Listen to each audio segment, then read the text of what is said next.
Okay, hi everyone. I'm Tiffany Pace, and I am the editor of the Southern Nevada Mensa newsletter, as well as the social media coordinator. And I am your host tonight for this presentation of Storyteller's Zoom. We have 4 presenters tonight, and we will be starting with Doug. Doug, if you would like to, one second. If you would like to tell us a little bit about yourself. Hang on, I have to find you.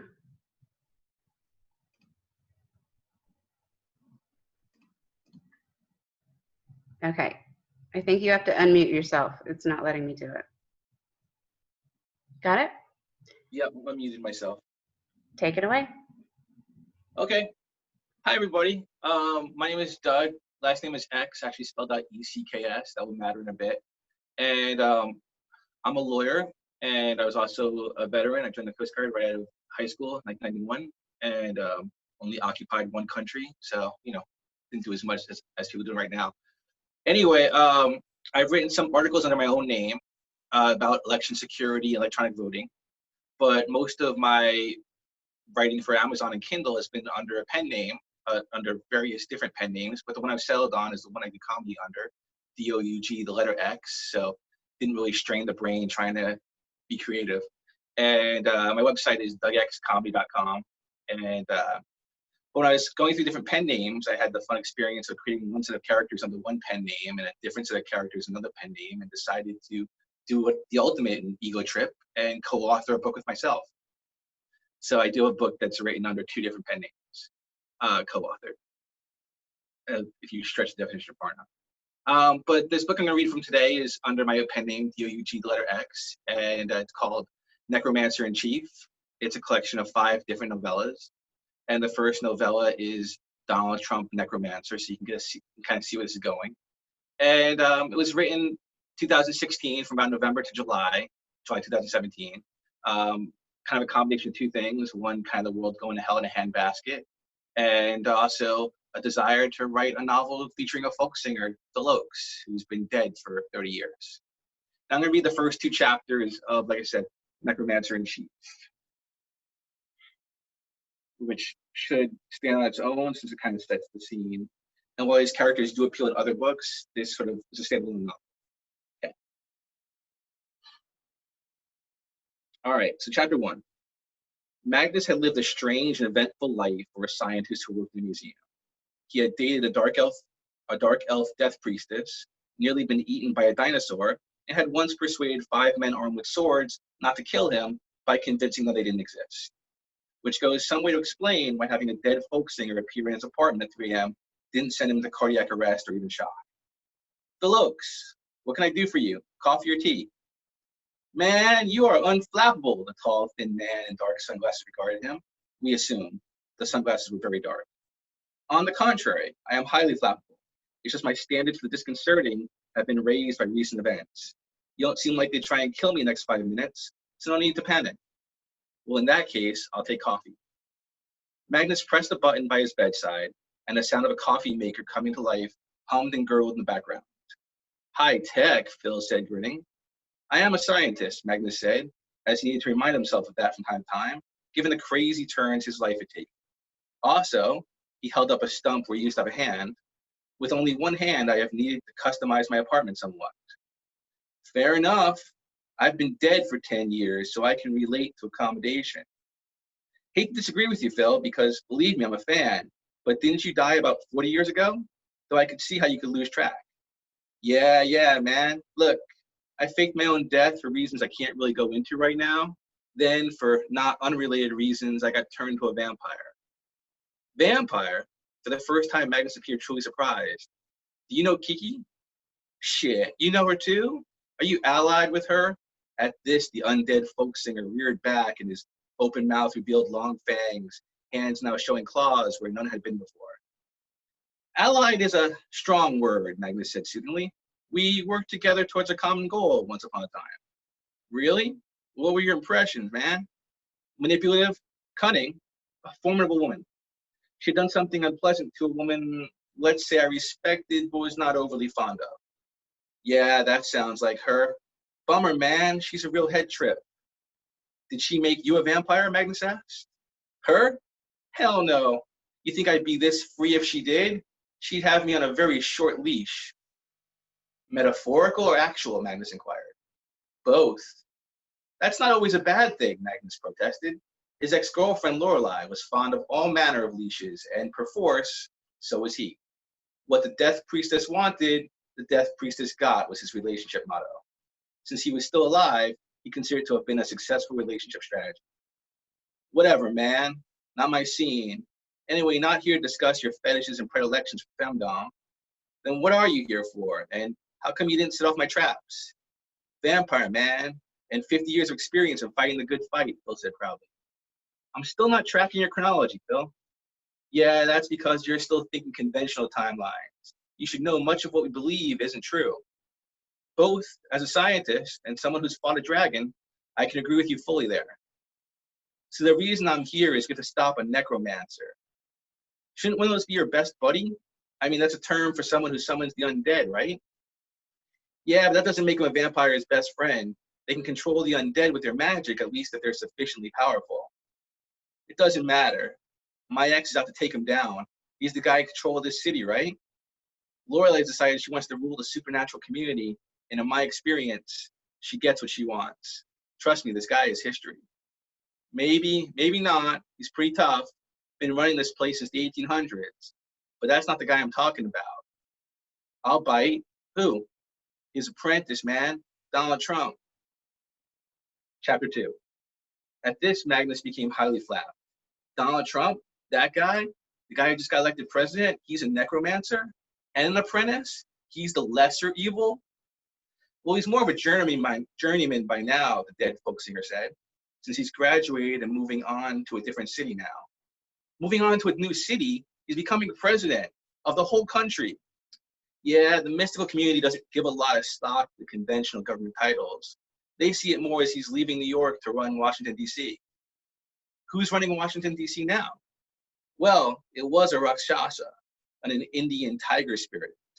I know what a fucking Rakshasa is, Phil. You don't have to be a condescending prick. Well, not everybody does. Anyway, he's dead now, so it's kind of a moot point. Trump killed him in a sorceress duel? You'd think so, right? He had an FBI hit team do it. Man, the FBI really was working for him during the election. Fuck those guys. You can say that again, man. You know, they had a file on me while I was singing. Yeah, and I know you're proud of it, so don't bother trying to sound offended. Well, I am proud of it, but it's for the same reason I'm offended by them, man. They were a bunch of oppressive, tyrannical douchebags then, and I'm glad I gave them something to worry about. I know, Magnus said. I'm not arguing with you. Again, I'm a fan. I grew up listening to I'm Gonna Say It Now and The Pledge of the Harbor. When I got older, I found some of your later songs like The Dollhouse. What do you want from me? I'm just a one-handed ex-scientist with a couple of ill-gotten millions in the bank. You need someone like Lorelei to take down someone like that. Who's Lorelei? Phil asked. My ex-girlfriend, the dark elf death priestess. She's the one who's going to take down Donald Trump's master or sensei or whatever you call a senior necromancer. Master is the usual term. Necromaster? Hey, that's a good one, Phil smiled, flashing fangs. That's going to be the title of my next album, if I still record albums. The undead folk singer looked downcast. Come on, Phil, we can do this. We'll doll you up and list you as a gothic Phil Oaks cover band. No one will think it's you. You'll be a YouTube sensation. I mean, for all the folk singing fans left out there who know what YouTube is. Okay, a very niche YouTube sensation.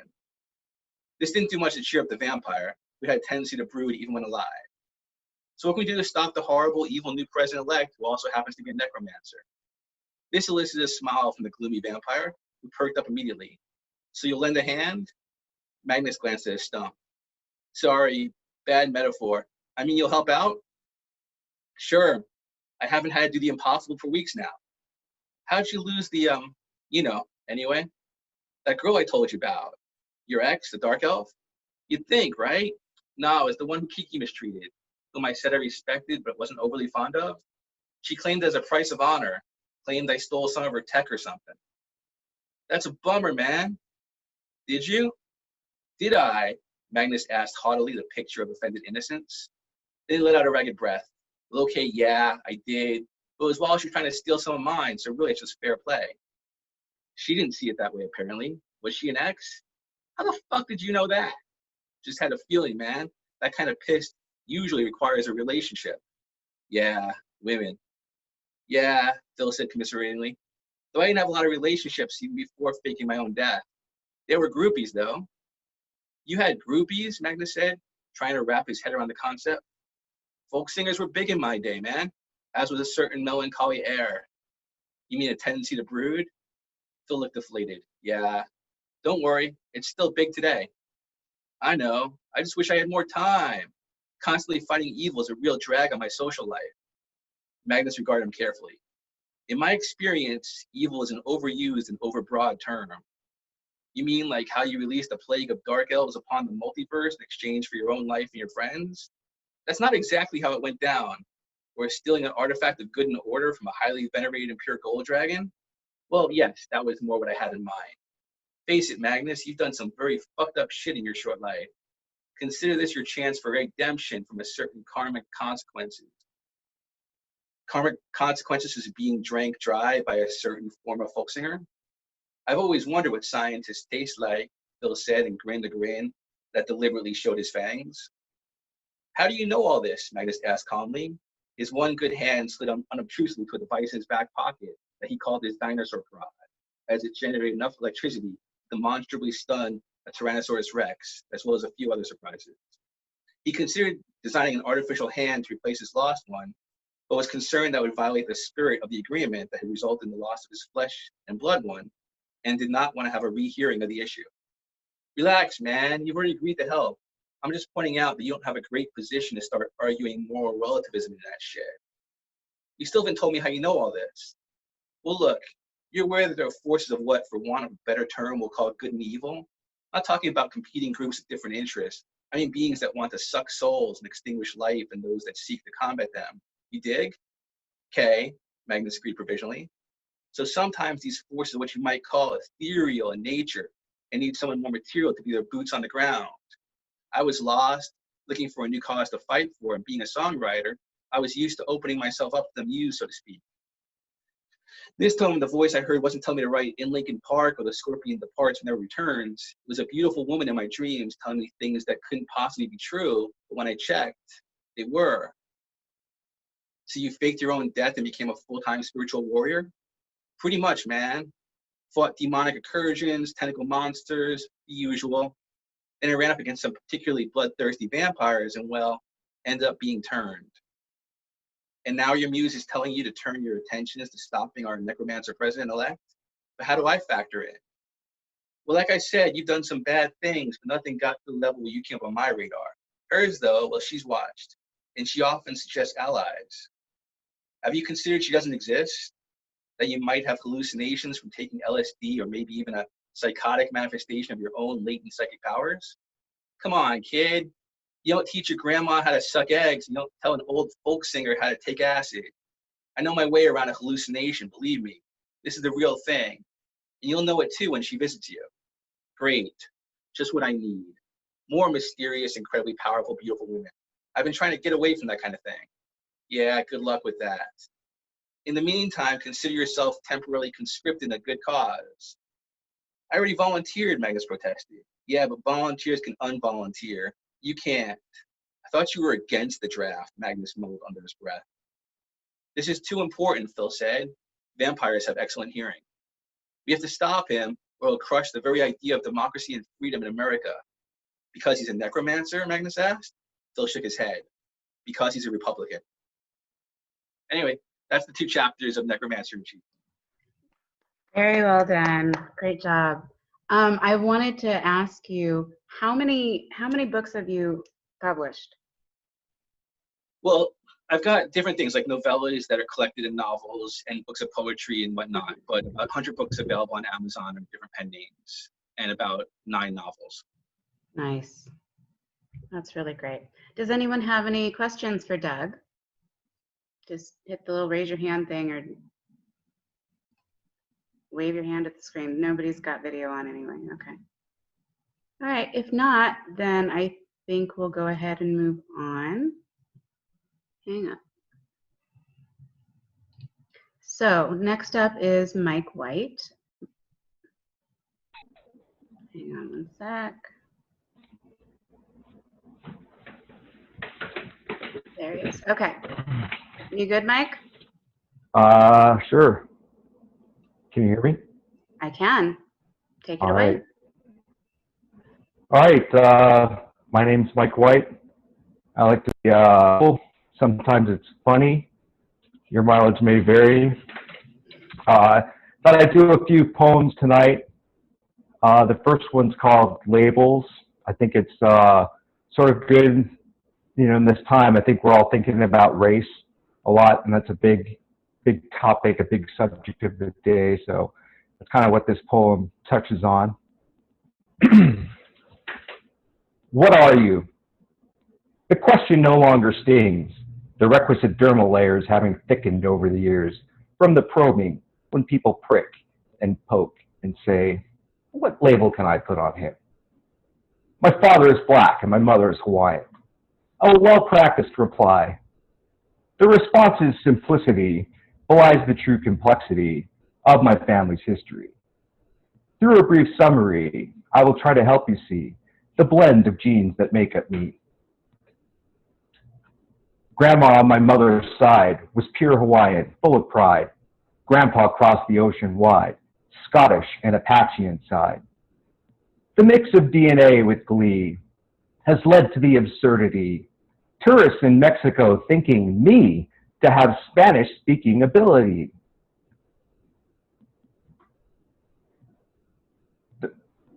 Lo siento, no habla español. I'm sorry, I don't speak Spanish. Me pom ting con usted. My mother is from Bangkok. The lie and tie comes easily. Never questioned, always believed. For with their own eyes they can see that I have Asian ancestry. The mix of bloodlines making me fit in unidentifiably. No one ever asked the same of my brother. Why? The answer? It's plain for all to see. He looks fairly black, unlike me. Tight curly hair that forms to be, and looks most unmistakably like he can play basketball. And he can. So now I say, ask away. Feel free to probe and let me say, I care not on me which moniker you'd like to place based on the color and shape of my face.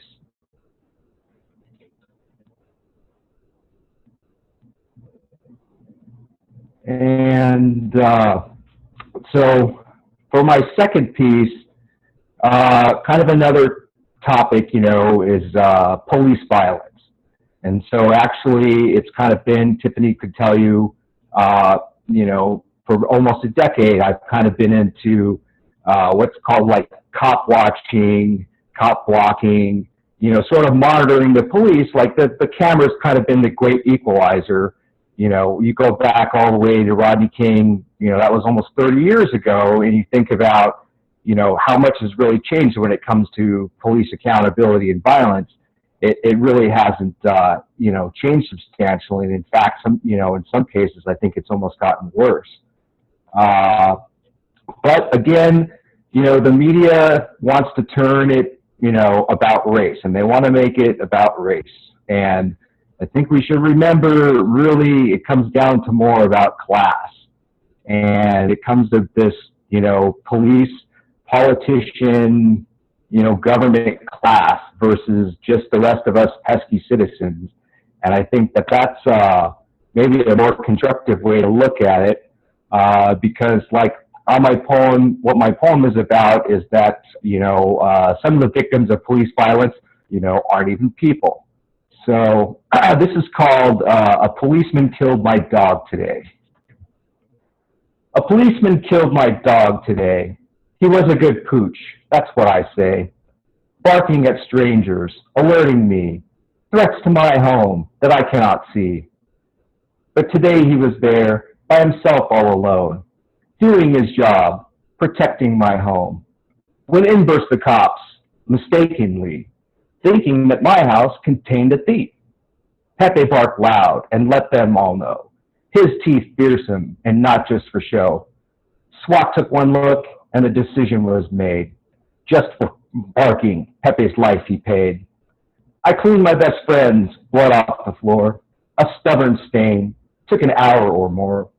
The cops admitted their liability. A settlement amount? I guess we'll see. The good thing about it? Granny wasn't home.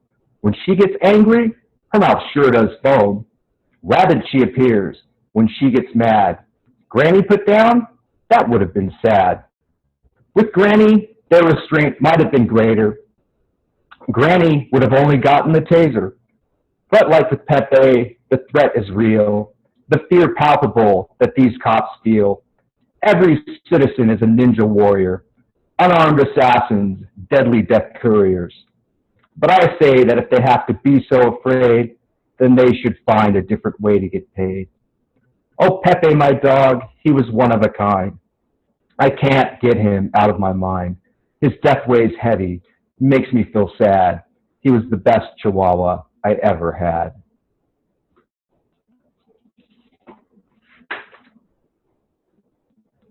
So that's a little tongue in cheek. I know. I didn't really own a dog that got killed by the police, but it's sort of this problem of police accountability. And so for my final piece, I'm going to try to share my screen here and share a little video while I read. And so this poem is about being skeptical. I'm somewhat of a skeptical person, and I'm always questioning, the common narrative that's out and about and the things that people say. And so let me just go ahead and share the screen here. And this poem is called Sheeple Believe.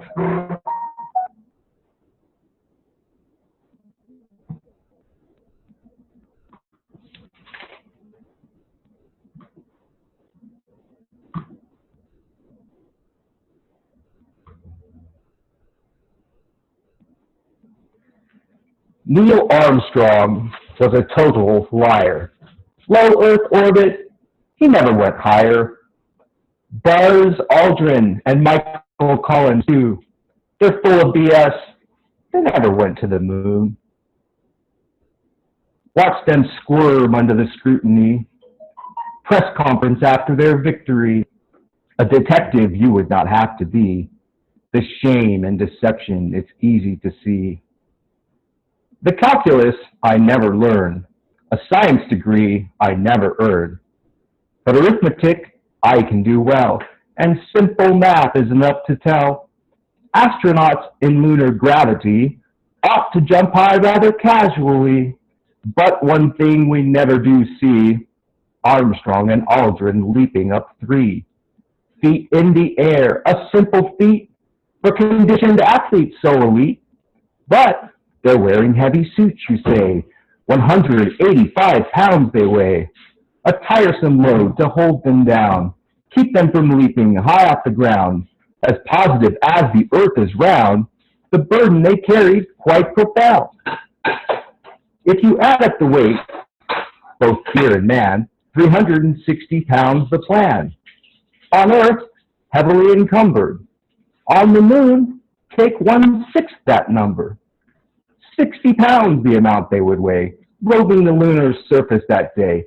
This obvious assertion to make, an 18-inch jump looks rather fake. These two simple, anomalous facts, just 2 of dozens, easy to attack, but don't expect NASA to retract their claim that Armstrong left lunar tracks. For if they did, everyone would see the so-called hoax and conspiracy, not paranoid bouts of lunacy, reality, fact, and actually only one time of many. Lies, lies, mind fuck the masses, so unwise. Dumbed down through fluoride and MTV, television says, and sheeple believe.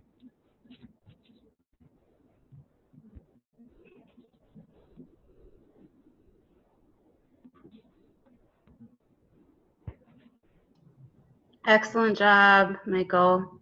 Thank you. That's really good. Did that? Oh, let me stop sharing.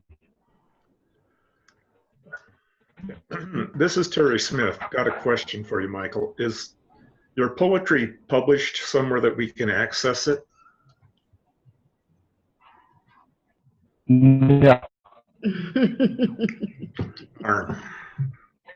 It's blogging or something like that. Yeah, definitely. I mean, Say that again. You were breaking up a little no, bit. I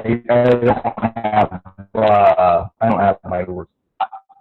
Oh, I should, like blog or somewhere and, have a place where I put it, but, I don't. I just sort of perform, how I am. Okay, I'm going to mute you because you're breaking up a lot, Michael, but take that as encouragement to actually put your stuff out a little bit more. Is that? Are you there?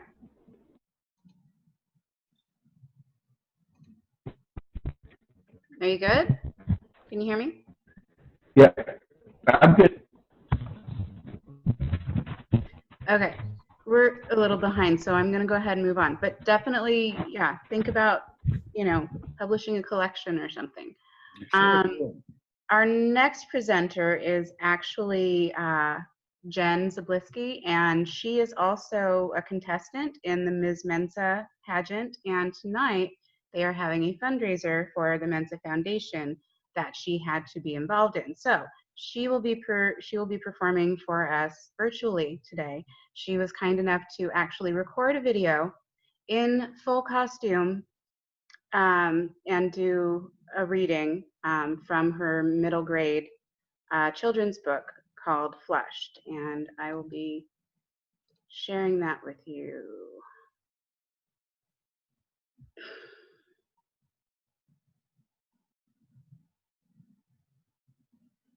in just a moment.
Tiffany, we're not getting any audio. Okay, thank you.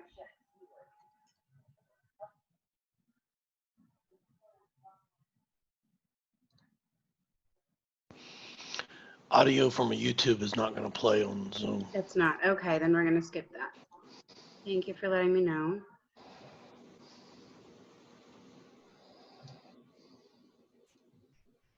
Okay, skipping that. And I'm sure she'll be happy to come back at a future date.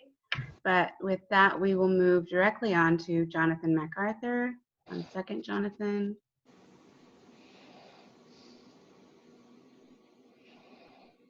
Go ahead and unmute. All right. How's the audio? Good. Excellent. Thank you, everyone. I just need to do a little bit of a technical thing. Tiffany, can you see me right now? No.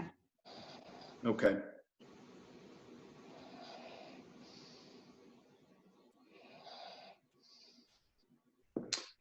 All right. We'll do it the old-fashioned way, given that I'm not tech savvy.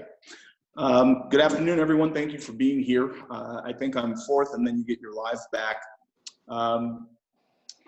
I'm going to tell a story called Four Guns.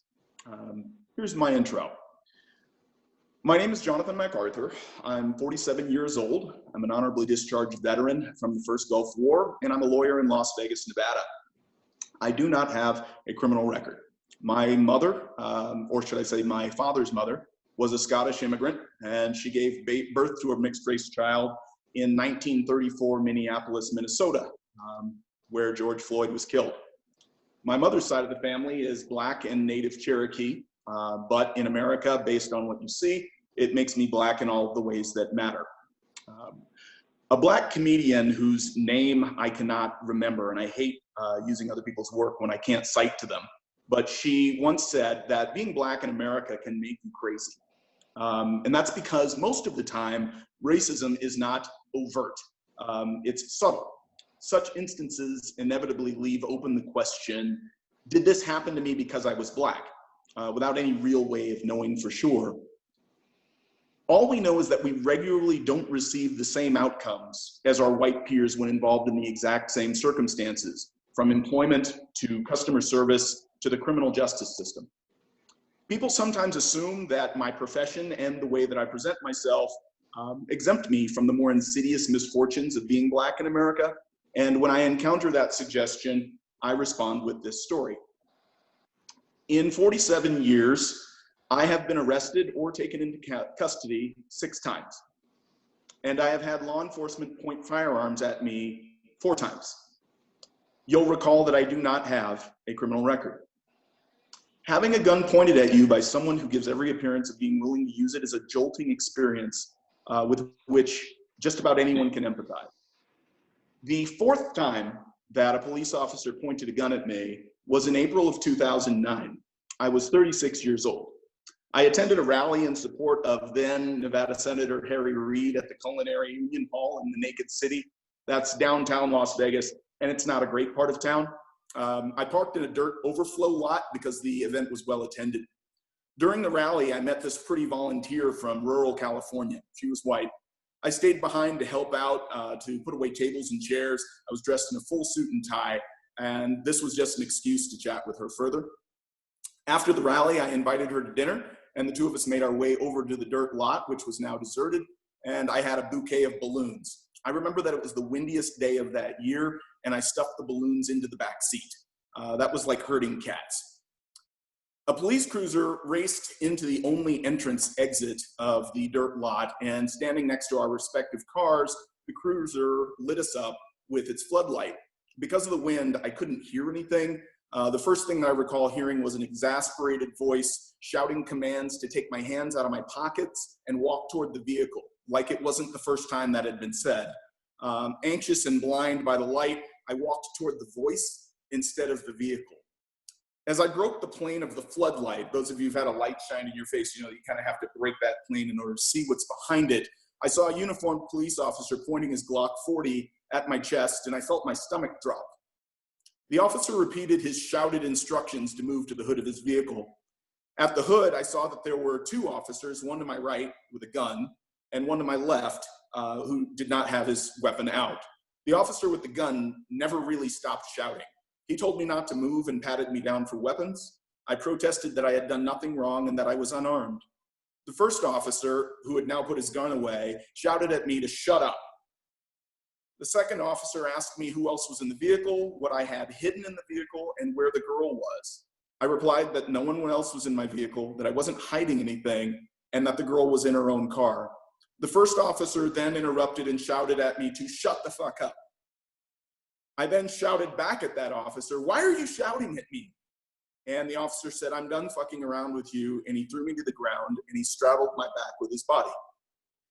The officer ordered me to put my hands behind my back. I couldn't put my hands behind my back because they were trapped under me. I had used my hands to block my fall, and his weight combined with my weight had them pinned against the ground. I tried to explain that to the first officer, but then he repeated his command over top of me and warned that if I didn't comply, he was going to tase me. I didn't want to be tased, and so I struggled to free my hands and surrender them to the officer. The officer interpreted my desperate compliance as resistance, and he moved one of his knees from my back to my neck. I received abrasion to my face from the rocky ground, and my suit didn't fare that well either. But in retrospect, I was fortunate because I could breathe. After handcuffing me and ensuring him that the California girl was okay, the officers ran my identifiers on their dashboard computer. They learned that I was an attorney, and had no criminal record. Immediately, both officers became polite and apologized for the misunderstanding, but now it was our turn to be angry. And let me tell you that watching an angry white woman go off on police officers is a spectacle to behold. There's really no way to describe it, the wonderment of it all, in the African-American lexicon. At one point, the police asked what the nature of our relationship was. They asked her, "Are you dating?" And then the girl asked me, "Are we dating?" I said yes.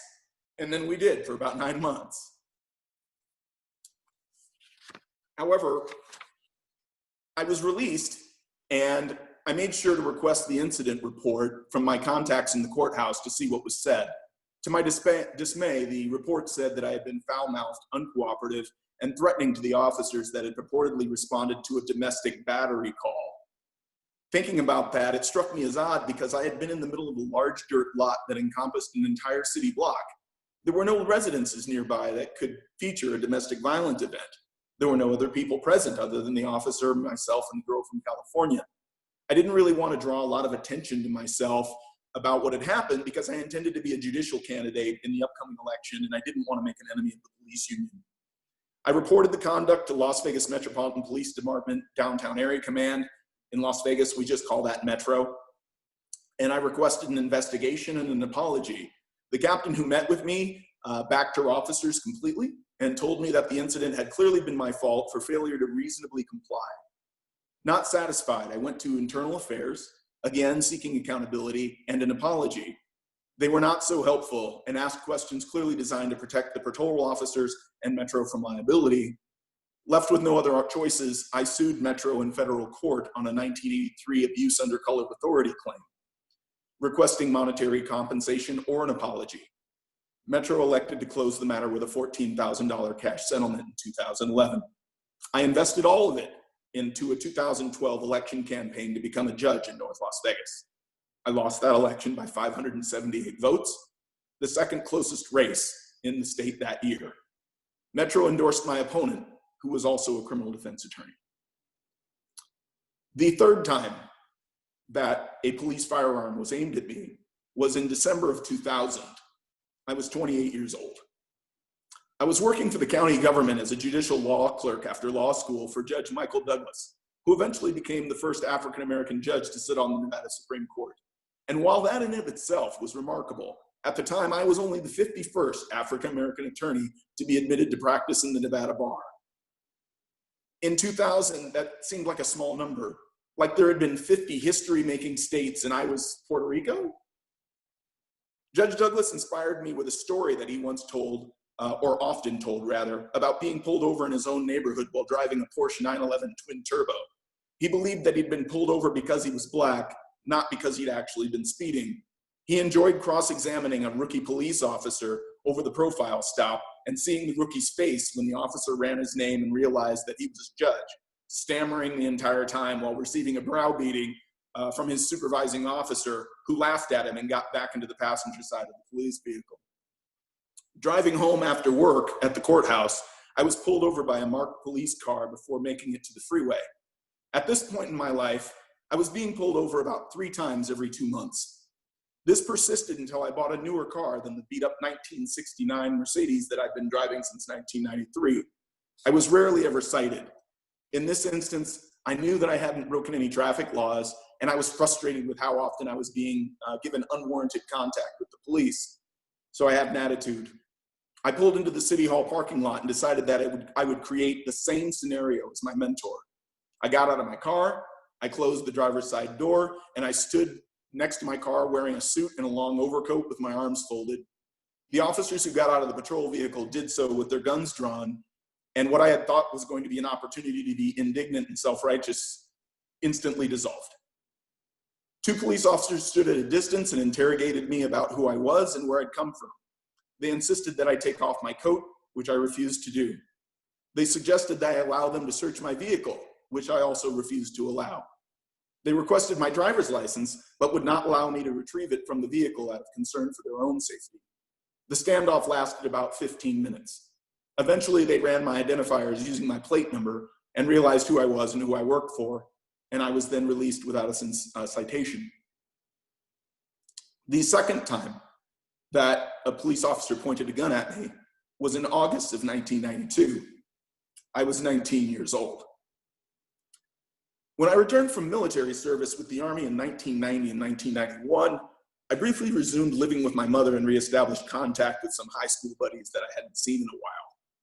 One such friend and I spent a summer making our own fireworks in his garage, using black powder, PVC piping, and waterproof wick, all purchased from legitimate gun and home improvement stores around Las Vegas. We built pipe bombs. There's really no other way to say it.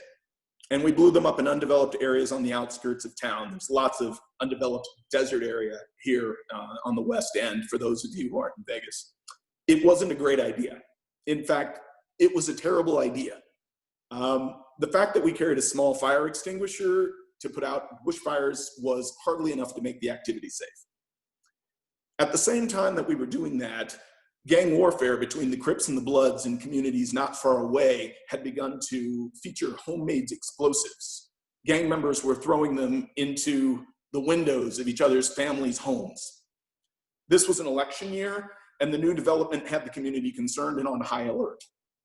Having run out of gas money, I sold a couple of small plastic bombs to some university classmates and a neighborhood kid for $1 each. The neighborhood kid used his to terrorize an old lady and her dogs with noise at the end of the block.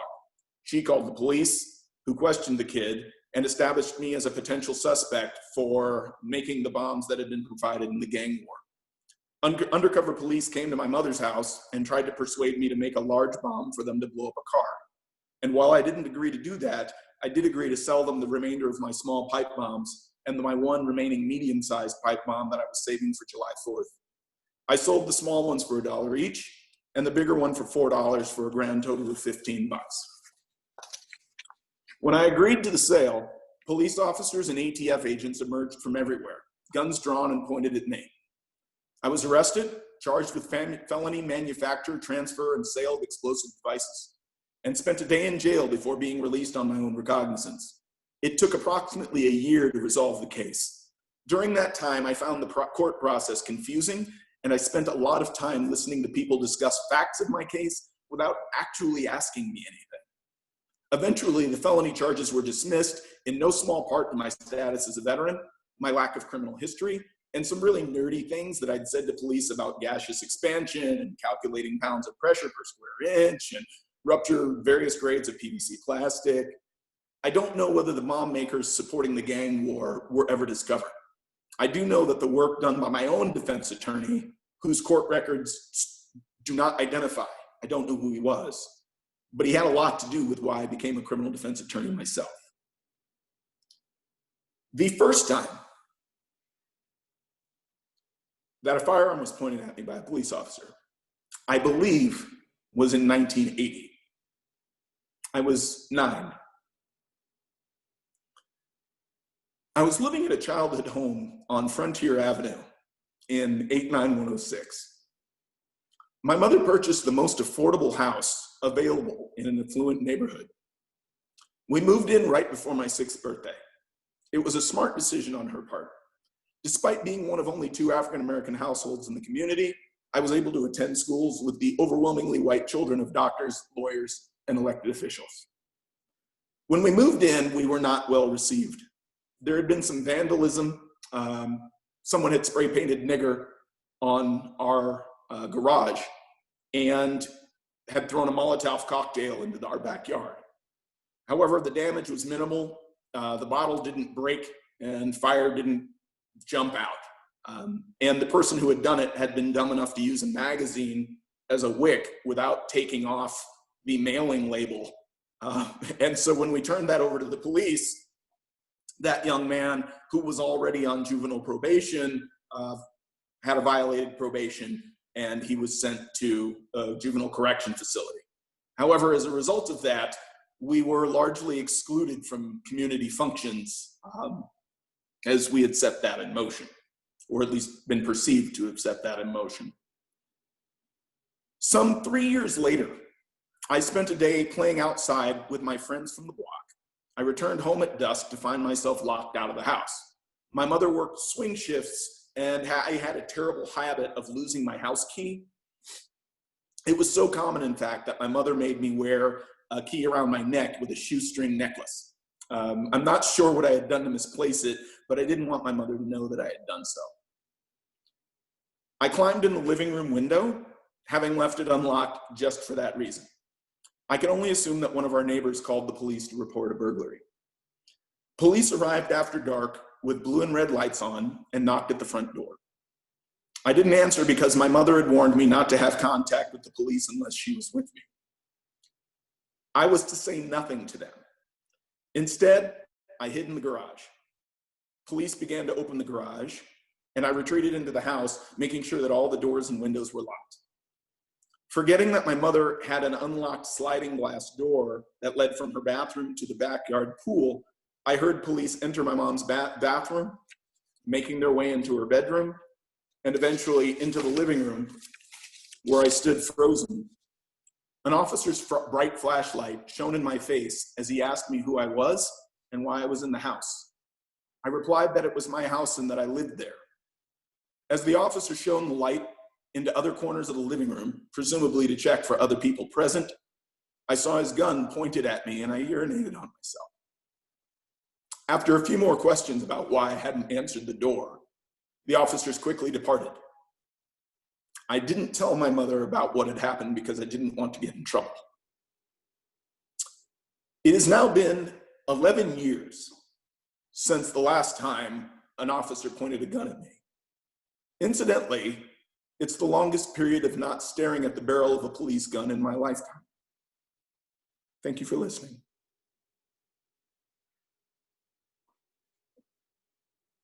That was really great, Jonathan. Thank you so much for that. Thank you. Harrowing, but it was really well told.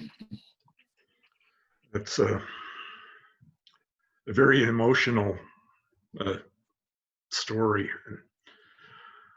Unfortunately, I think it happens all too often. Yeah. No, I'm glad that I didn't ruin the story by cracking up too much.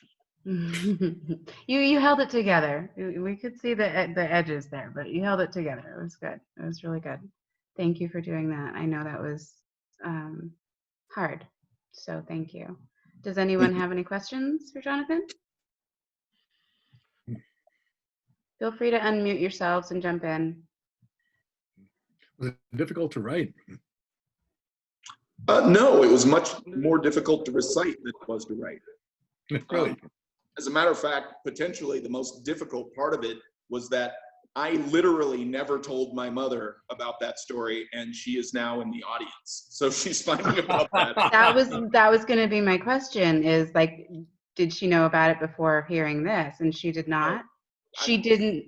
Probably going to call me right after this and say, oh, wow. Well, hello, Laverne. I hope you're doing well. I just wanted to make one comment. That's really good that you followed through and you actually sued them and, got some financial relief, but it just shows that, even you're a lawyer, right? And you face this uphill battle to try to get them to actually discipline the officers and do something about it formally. And, that it has to come to a lawsuit. And it's like, if you're just a normal person who doesn't have legal training, it could be a real uphill battle to deal with, police injustice. Yeah, no, and the thing about that too, and maybe you can expand on why they did this, Jonathan, or I mean, you being in the, that being your industry, your field, they had an opportunity to either pay you $14,000 or apologize, and they chose to use taxpayer money to pay you rather than apologize. Why is that? Does it open them up to liability going forward, or is it just pride? Well, that's an excellent question. For non-lawyers, when proving discrimination against an agency or government body, typically the standard anywhere in the country is showing a pattern of abuse, consistent behavior over time that amounts to the same outcome. And so it's very important for law enforcement agencies not to have a first time, or if they do have a first time, not to develop a routine or a pattern of similar conduct. And so many people are probably familiar with settlements where one party pays another party, but there's a non-disclosure agreement where you are required not to go to the press and say, hey, this happened to me and this was the result. In order to receive the $14,000, I too had to sign a non-disclosure agreement. Now, let me go ahead and throw myself in the penalty box. I have never obeyed it. Right. Metro to come challenge me for calling them on their bullshit so that I can discuss at length the facts of what happened to me. I would be happy to give the $14,000 back. Now at 47, being a lawyer for as long as I have, I can afford it and it would be worth it. But they have never taken me up on that challenge. And so the answer to your question is that they need to avoid pattern and practice behavior, because that's the kind of thing that gets used over and over again as evidence in future cases and makes it easier for the public to win against the law enforcement body itself. Mm-hmm. Thank you for that. Cookie, you have a question? Yes, Jonathan, have you by chance over the years followed up and checked on these particular officers, or are they now no longer officers? I have, actually, although not recently. I think the last time that I went and looked was probably the summer of 2016. However, both officers were still in uniform and practicing. My complaint against the primary officer was that he roughed me up and used excessive force, and my complaint against the secondary officer was that he didn't do anything about it. But just to be clear, the second officer didn't engage in the abuse. He just sort of stood aside while the first officer did. And one more question, if I may. Yeah, go ahead. With that experience, how does it affect how you feel about the recent events in the last couple of weeks? Wow, that's an incredible question, and I hope I don't whiff on this. The issue is near and dear to my heart. It is difficult to explain to people just how constant being African American in the United States is relevant. One of the benefits of not being African American is the luxury of not having to acknowledge those circumstances. We see them so often that we forget to question why they are the way they are. When I walk into court, up to 70% of the people in custody are Black or brown. None of the judges, very few, I don't literally mean none, are Black or brown. If you go into the Clark County District Attorney's office and look at the wall of past prosecutors, you will find that they are overwhelmingly male, overwhelmingly white, and overwhelmingly Mormon. That doesn't mean that they're not good at their job or that they're not capable of being good at their job. But at some point, you have to acknowledge that the lack of inclusivity is indicative of something. We can debate what that something is. And I think the convenient answer is somehow that if we were worthy, we would be there. But there is no science to support that. Human beings come in a wide variety of worth and capability, and it appears to have nothing to do with their race. And our failure to acknowledge our country's original sin persists, and the frustration builds into pressure that every few decades results in an explosion. And it creates a negative feedback loop, if I may, where if one group or demographic is perceived as criminal and or violent, then they are given fewer opportunities to avoid that depiction, fewer opportunities in employment or education or social services. And that makes the situation in those communities worse, and the anger intensifies. And then eventually it boils over. And when you see that anger, it again justifies doing even less or taking away even more. And we have to somehow have that uncomfortable discussion that allows people to recognize that this will keep happening.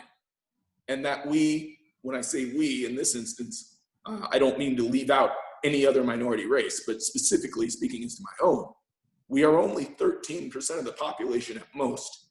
There is no way for us to force the necessary change in a democracy. We have to have white allies. Without them, it is hopeless. And therefore, to answer Cookie's question, this moment, and when I say this moment, I mean the protests that come in the wake of George Floyd, Breonna Taylor, and Mr. Arbery in Georgia.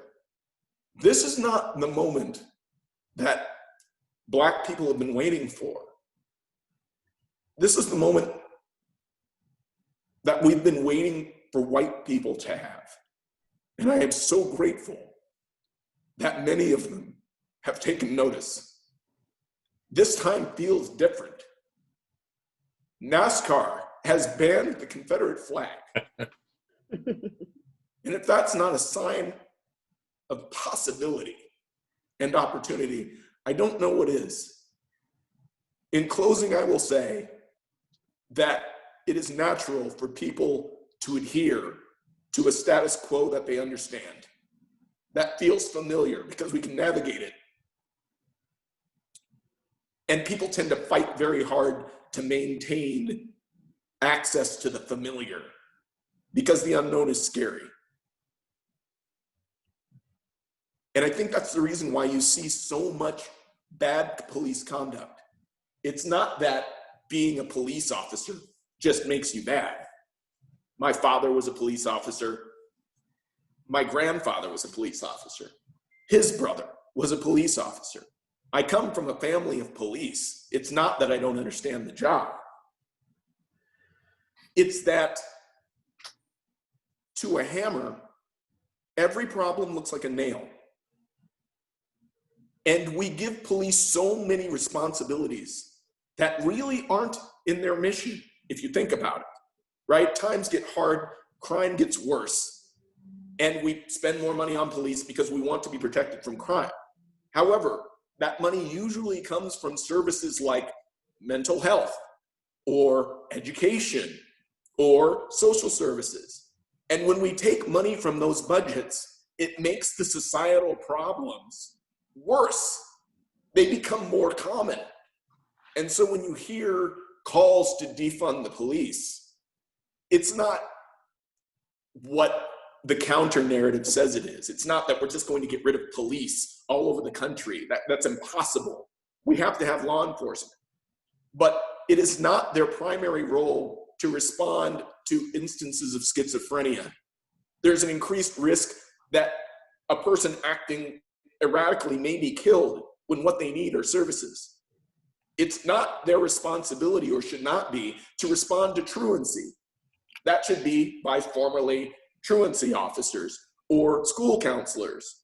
Because again, they only have one tool in the toolbox, and that is force in order to gain compliance. If we're a bit more honest with ourselves, that we are dumping money into our security and ignoring what makes that security unnecessary, we would all be better off. And so, thank you for that question. I think that that answer has been bubbling up in me for over a week.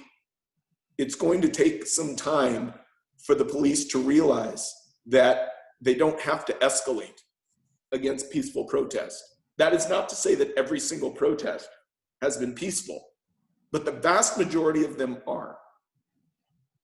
And when the police don't know how to respond to that, they tend to escalate and resort to force when it's unnecessary.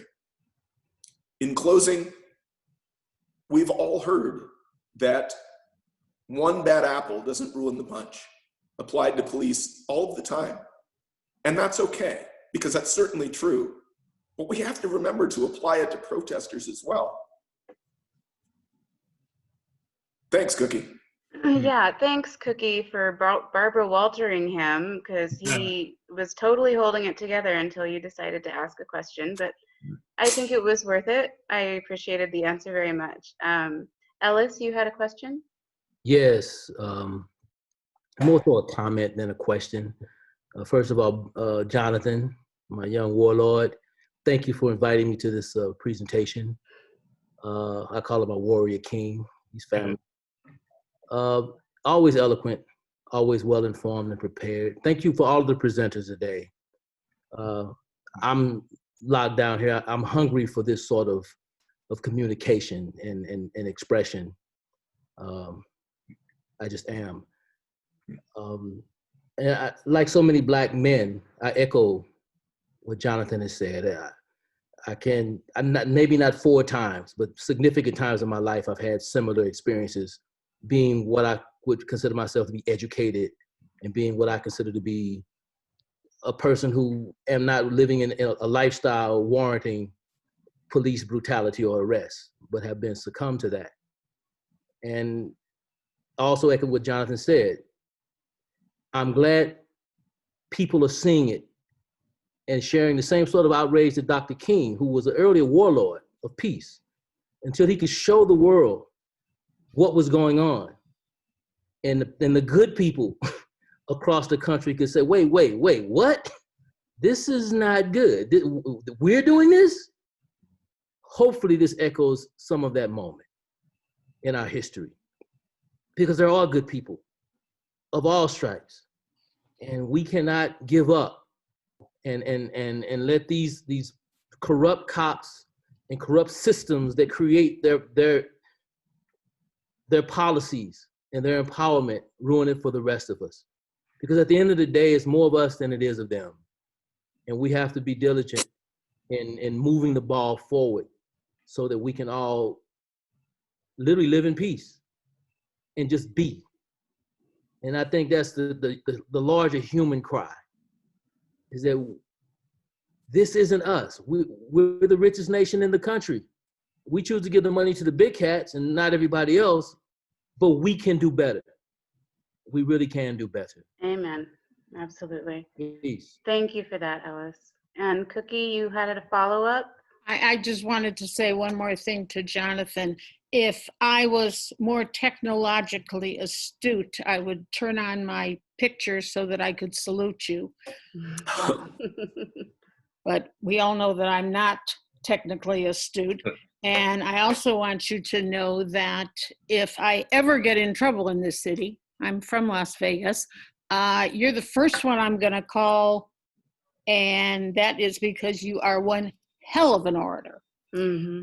So again, absolute salute. Thank you for sharing that. I know it was difficult, and you run for anything again, you got my vote. Thank you, got all ma'am. 3 of my votes. Thanks, Cookie. You had one more thing, Ellis? Yeah, Mike, it's been about 8, maybe 10 years, man. We took a writing class together. I remember you from then. Keep up the work, my brother. Mike, are you there? Yeah, right on. Yeah, I do remember. I was like, I saw your name and I was like, Ellis, is that who I was thinking it is? Yeah, right on. We should hook up. I'll stick my email in the chat, or right on. Yeah. My phone number in the chat. Do that for sure. Yeah, and we also have, I asked Doug to post a link to his book if anybody's interested in checking it out on Amazon. I think Siobhan might have a question. We can't hear you, Siobhan. Oh, it's my speaker. 1 second. I know it's wrong. 1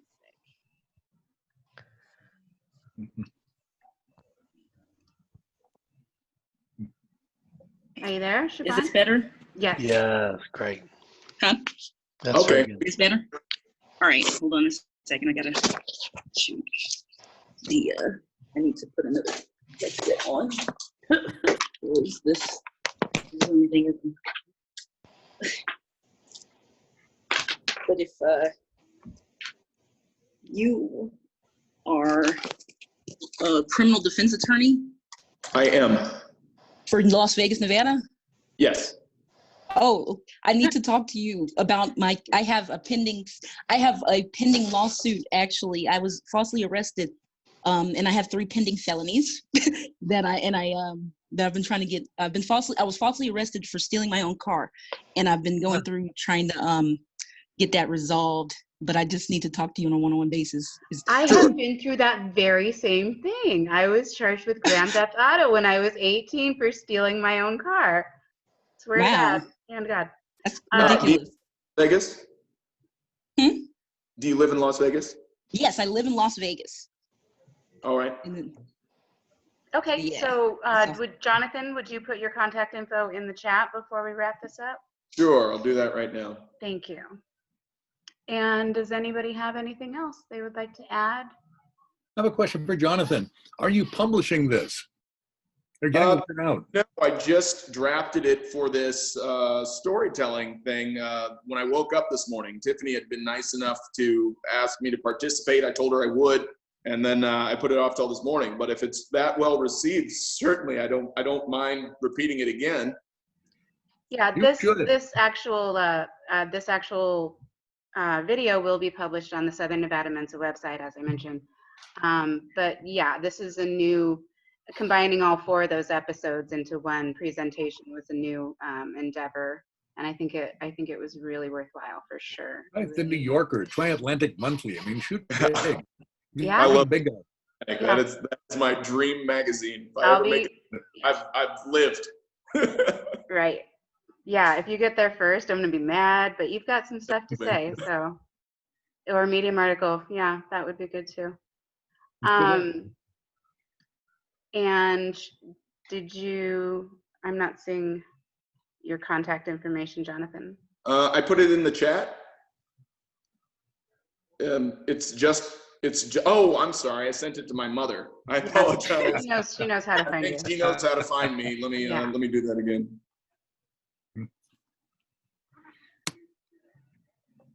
All right, there we go. There you go. Okay. Anybody else? Oh, I do want to say something before I forget. This is the first episode of the Storyteller Zoom. So as you might expect, because I'm the creator, the producer, the host, the recruiter, all of that, like the people that are going to end up on here are my friends. You may have gathered by now that we share politics, which tend to be a little left-leaning, and but that is not an indication of the tone of the future episodes of this necessarily. Anything that is a story qualifies. So whether it's something written or something spoken, whether it's a poem, whether it's a play, it just has to be a story. It can't be a rant, event, or just, your opinion. It has to have a story feel to it.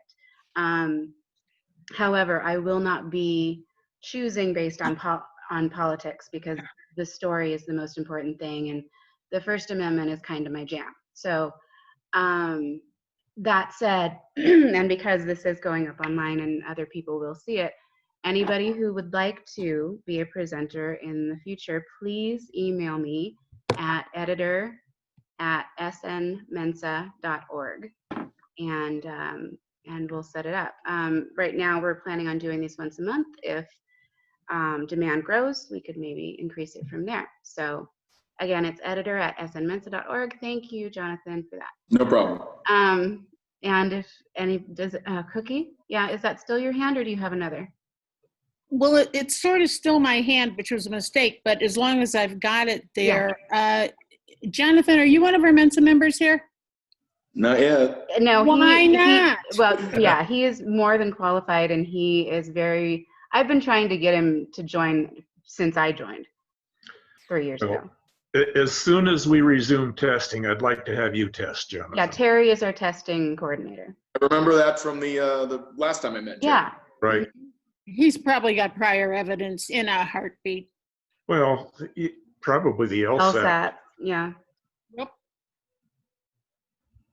Well, hey, let me. He would probably take the test just to take the test. Qualifying score, Mr. Smith, on the LSAT. The acceptable tests with their scores are available on the us.mensa.org website. Yeah, because it also depends on the year that you took it. Right. So you have to look at each individual test and the years that are accepted and are not, and the scores that qualify and that don't. So yeah, I'm still trying, but thanks for the help, guys. I'm trying to get him in there.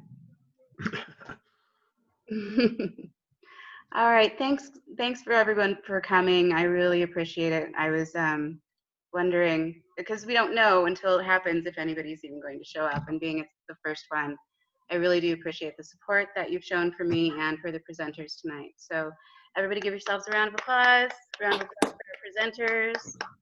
And thank you so much for coming. Will Have a we great see night, it? everyone. Will we see you Tuesday? What's Tuesday? Oh, yeah. I'll be there. Okay. Yeah, Thanks, our next everybody. This was presentation is on great. Tuesday. Look for the invitation.